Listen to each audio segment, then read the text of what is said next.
In this video, I'll show you a framework that will change the way you look at landing pages forever. This is something I've put together over the last 5 years, and it's a whole new way of approaching what a landing page consists of. But before we do that, why don't we look at some of the current methods people use when explaining landing pages and how to build them. If you Google elements of a landing page or something related to that, you'll see hundreds of articles and images like this, where specific elements like an eye-catching design headline or a call to action button or trust logos are mentioned. Here's another example from a quick Google search. This image shows what they claim are the 10 must-have elements of the best landing pages. And another example, this one mentions testimonials, of course. The results go on and on. They all talk about landing pages as if they just consist of different building blocks or elements, and that if you have them in the right places, you're good to go. And while this is a good starting point for learning about landing pages, I think it's important to go beyond this. So that's why I prefer to teach that instead of elements, you should focus on the questions that your landing page answers for your visitors. Out of all the key takeaways of this entire course, this is by far the most important. You need to focus on the psychology of your visitor, their wants, their needs, and their questions that they subconsciously will be asking themselves as they visit your page. That's how you can really achieve remarkable results. So make sure you write this down. The 7 questions that you should answer for your visitor on your landing page are as follows. Do I quickly understand the big idea? Can it specifically help me? Do I like it? Has it helped others? Do I trust it? Is there something special about it? And can I easily take action now? If this seems confusing, don't worry, it's going to make a lot more sense as we look at some examples in just a few minutes. For now, just know that these are the types of questions a visitor has when they land on your page, whether they know it or not. And the better you can do at getting yeses to these questions, the better your chances are that they will say yes to your main call to action as well. Another way to look at these questions is by their area of focus. Each question is tied to a specific item that needs to be represented on your landing page. They are clarity, relevance, affinity, influence, trust, advantage, and action. To visualize this differently, here's a chart of the 7 questions, along with their core concepts and the main page element they affect. One thing I want to point out here is the very top.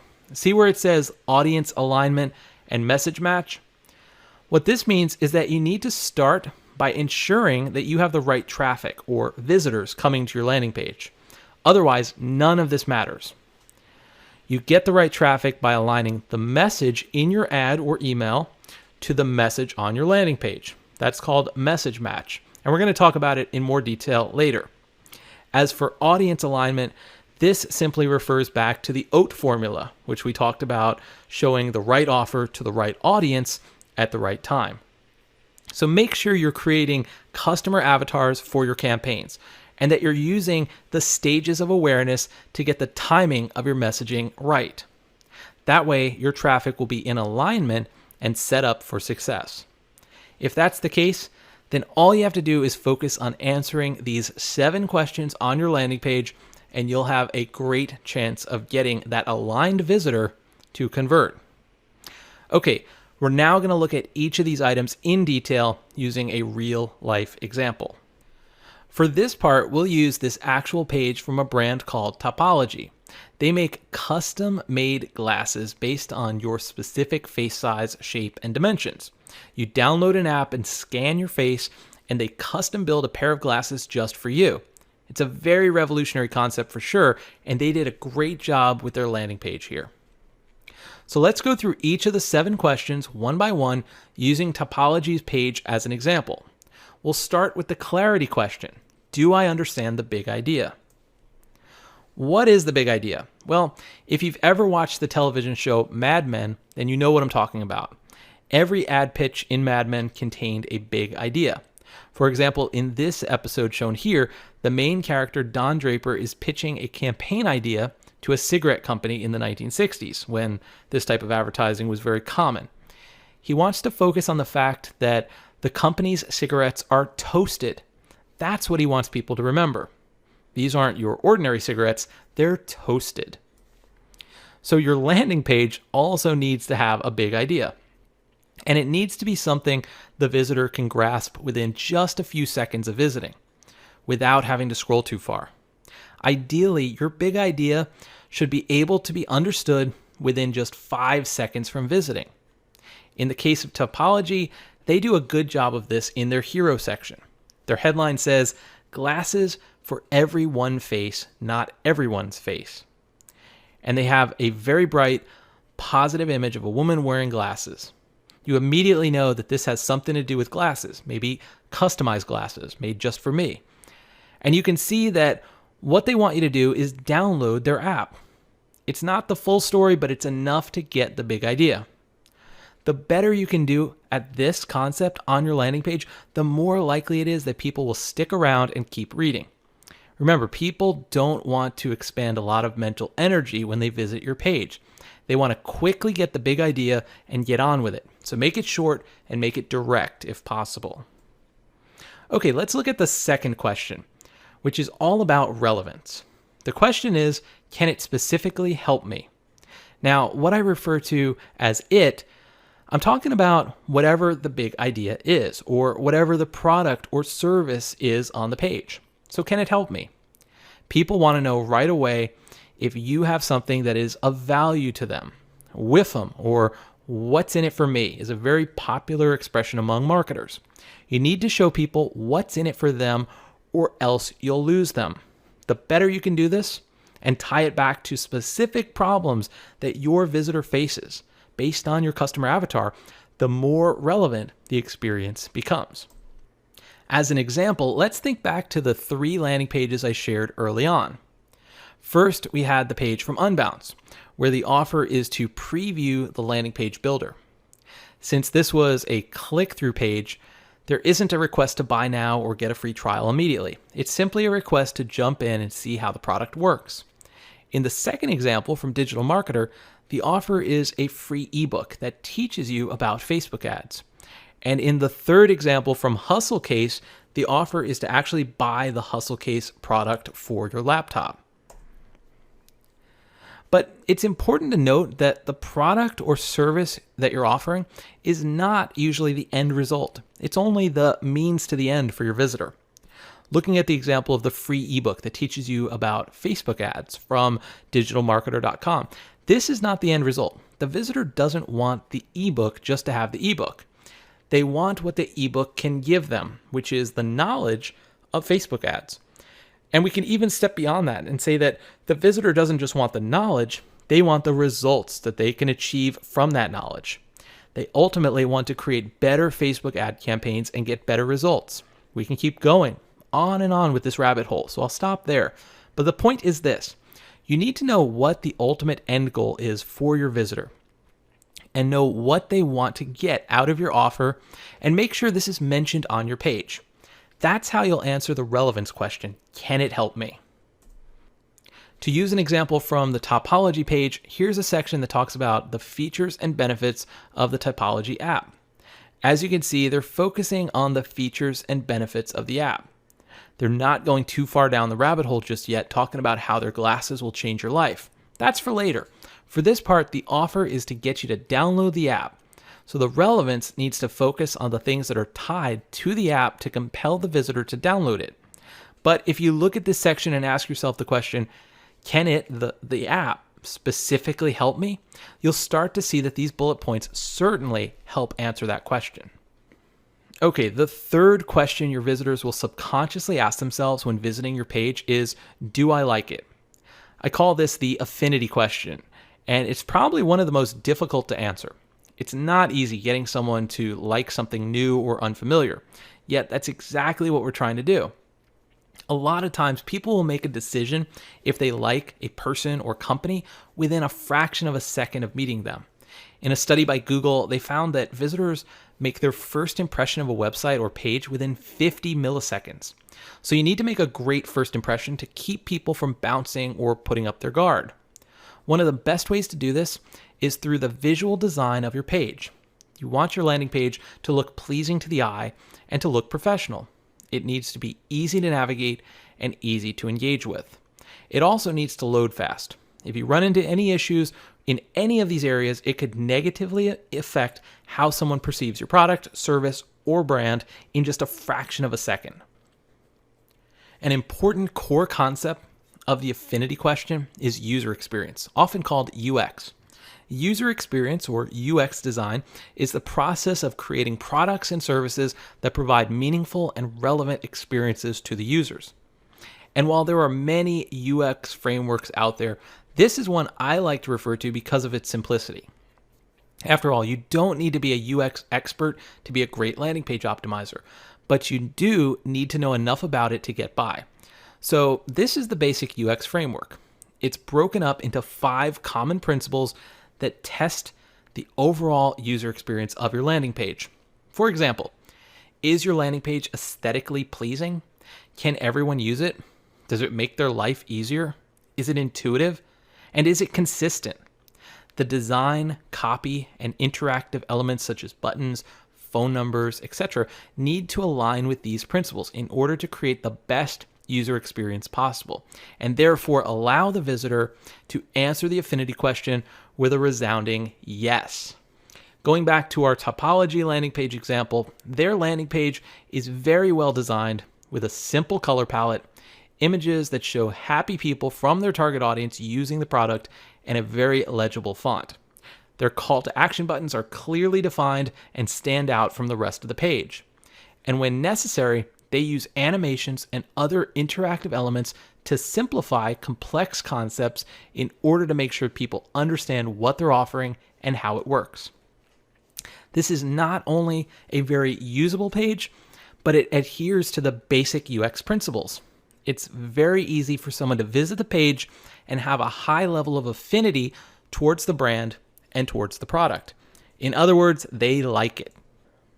Okay, the 4th question every landing page should answer is, has it helped others? This deals with influence.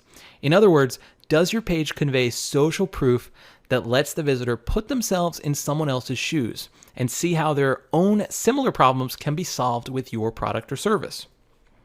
If you're not familiar with social proof, let me give you a quick example. Imagine you're at the restaurant on the left. Nobody is there. Would you eat there? Probably not. Now imagine you walk by the same restaurant and there's a lot of activity. It's not overly crowded. In fact, there's an open table right there in the middle, but it's got some energy in the room. Which scenario would you prefer? Most of us would say the restaurant on the right with some people in it. That's social proof in action. Social proof is a term coined by Robert Cialdini in his 1984 book, Influence.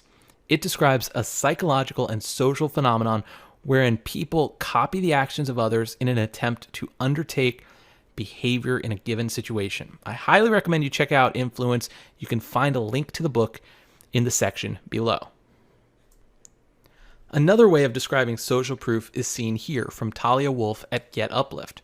She says social proof is when other people see someone like themselves purchasing a product or service, it has a positive influence on their purchasing behaviors. And as an example, here's a page from Basecamp, the popular project management software that is completely dedicated to social proof.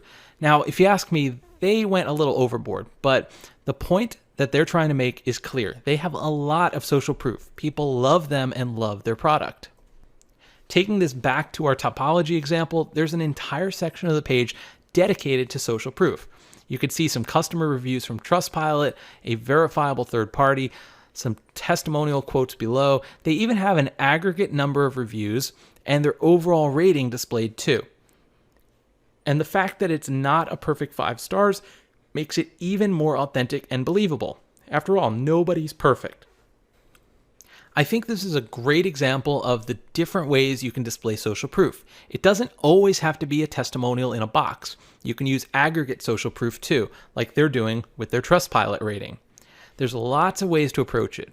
The most important thing is just having some form of social proof on the page so that you can answer the influence question. Has it helped others?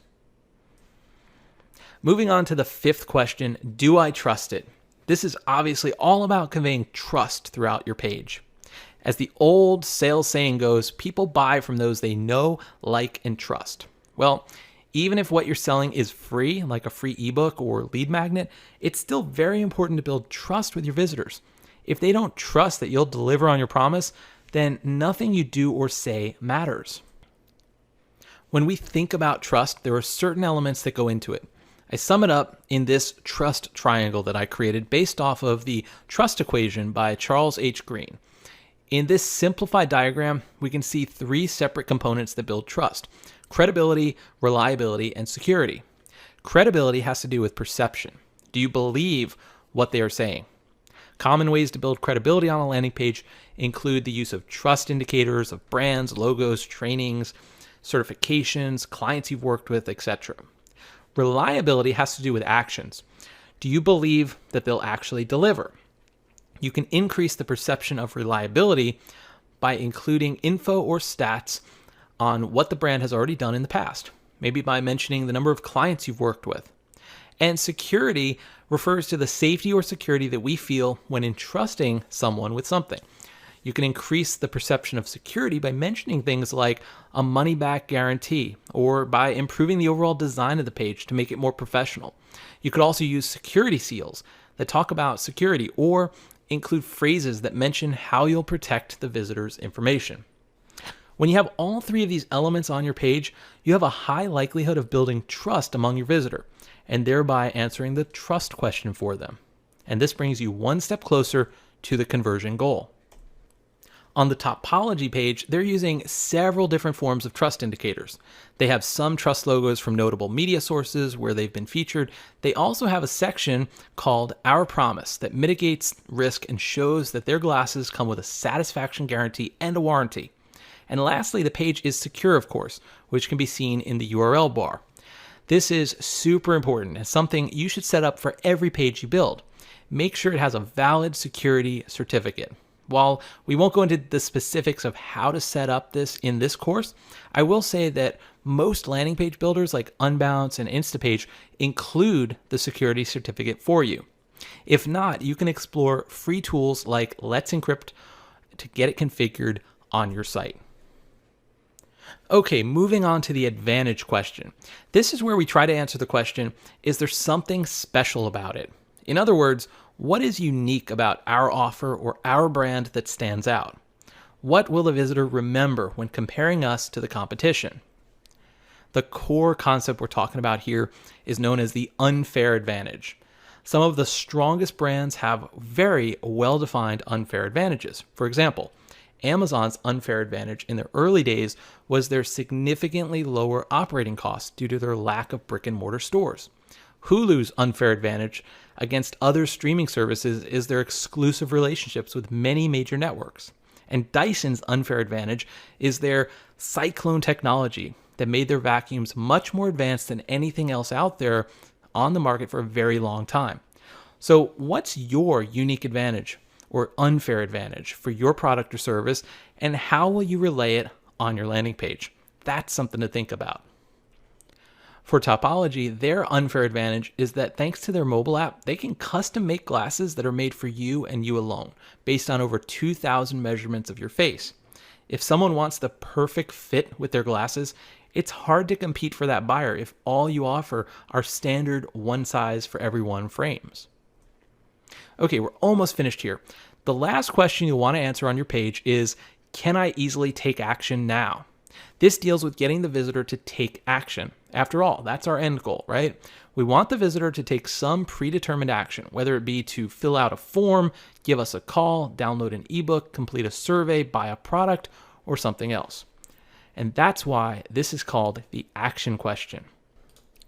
The page element we're primarily talking about here with this question is the call to action, which we're going to cover in more detail later on in the course. For now, I want to share an important framework with you called the Fogg behavior model. This was created by a Stanford behavioral scientist named B.J. Fogg. He created this framework to help describe why people take action. He says the Fogg behavioral model shows that three elements must converge at the same moment for a behavior to occur: motivation, ability, and a prompt. When a behavior does not occur, at least one of those three elements is missing.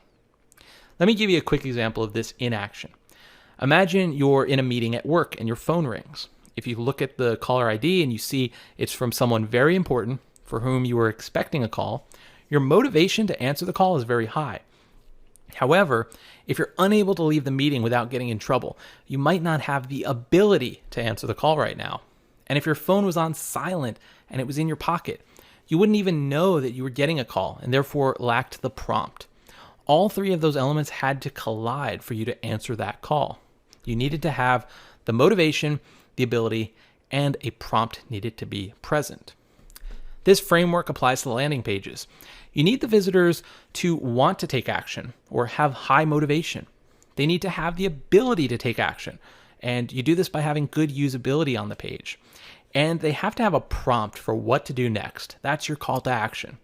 If you have these elements of the Fogg behavior model in place, then there's a high likelihood that people will act, especially if you've already answered the other questions they have, which we've already covered. Looking back at the topology page one last time, there are various calls to action throughout. They have an app download button in various formats, and they also have a live chat messaging button from the popular chat tool called Intercom, which many people instantly recognize these days as a quick way to get in contact with a brand. So the prompts are there.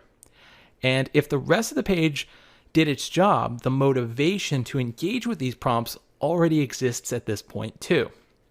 In terms of ability, again, as long as the page is usable and we're following the rules we outlined earlier regarding user experience, then the ability exists too.